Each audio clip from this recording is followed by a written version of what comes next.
Të nderuar përfaqësues të lartë dhe punonjës të Policisë Shtetit. Ju drejtohem publikisht pas marrjes kësaj detyre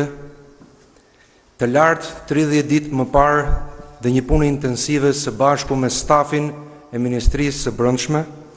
me ekipin drejtues për të piketuar segmentin e ri të rrugës sonë drejt Shqipërisë 2030. Unë vi nga radhët tuaja,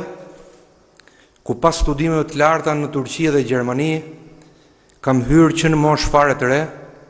dhe kam pasur mundësinë të punoj e të mësoj nga më të mirët e kësaj trupe. E kam ndjekur rritjen e kësaj trupe, vështirësitë dhe sfidat e saj, nga brenda në pozicione të ndryshme dhe më pas nga jashtë, si një dashamirës besnik që kam pasur gjithnjë mes jush një pjesë të zemrës time dhe mendjes time. Në arkun e 22 viteve, që kur unë vesha këtë uniform të parë me emocionin e paharrueshëm për të mbrojtur rendin dhe sigurinë publike, e kam parë gjithë këtë trup në ditë shumë të këqija dhe në ditë shumë më të mira se ato të fillimeve të mia. Besoj se jam dëshmitar i mjaftueshëm, objektiv për të thënë sot se përparimi i dekadës fundit është i jashtëzakonshëm, po të merret parasysh pika e referimit ku ishte ka të ndjesur policia përpara 10 viteve dhe ndjenja dëshpëruese e braktisjes që përjetohej në ato vite. Të papaguar,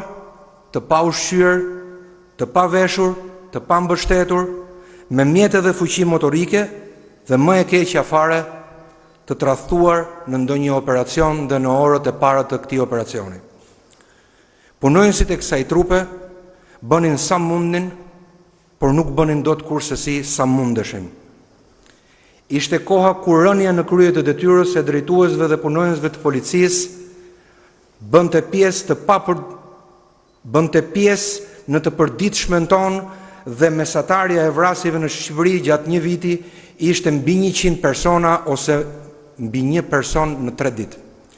Nuk jam këtu për të bërë historinë e viteve të shkuara dhe as për të ulur peshën e as një ngjarjeje të rëndë që ndodh në ditët tona, kur shifrat e vrasjeve dhe kriminalitetit janë në tërësi si dita me natën. Referimi tek piknisja e transformimit historik të Policisë Shtetit në dekadën e fundit nuk na duhet për të kërkuar lëvdata, por është e nevojshëm për të kuptuar se asnjë objektiv, sado ambicioz, nuk është i pamundur për ne. Ambicia jonë për policinë Shqipëria 2030 është si një trup e denjë e Bashkimit Evropian, është një ambicie e mbështetur në potencialin konkret që kemi për ta ngritur policinë e shtetit në një nivel të ri, duke konsoliduar më tej tendencën dhe rënien e kriminalitetit dhe rritur më shpejt shërbimin policor në çdo aspekt. Dua të përgëzoj sinqerisht punën e deritanishve të drejtuesve të Policisë Shtetit, me në krye dikur e prorin tim, sot mikun tim drejtorin e përgjithshëm, zotin Muhamet Rumbullaku, mirënjohje për të dhe për gjithë ata që e sollën stafetën deri këtu me profesionalizëm dhe përkushtim ndaj uniformës, duke e thelluar më tej transformimin e Policisë Shtetit. Sot është dita për ta kaluar këtë stafetë në një tjetër gjenerat drejtuesish, të cilët fal punës kolosale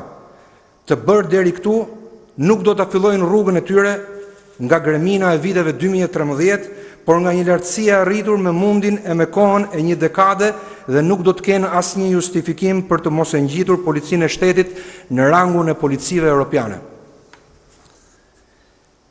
Kam bindjen se ata që do të dorëzojnë stafetën udhëheqëse të kësaj trupe, që nga drejtori i përgjithshëm dhe të gjithë të tjerët, nuk do ta kursojnë dijen dhe përvojën e jashtëzakonshme të fituar në të gjithë këto vite për të mbështetur ngjitjen e mëtejshme të trupës së policisë drejt majës së Shqipërisë 2030. Unë u thirra në këtë detyrë nga kryeministri Rama, pa e menduar ndonjëherë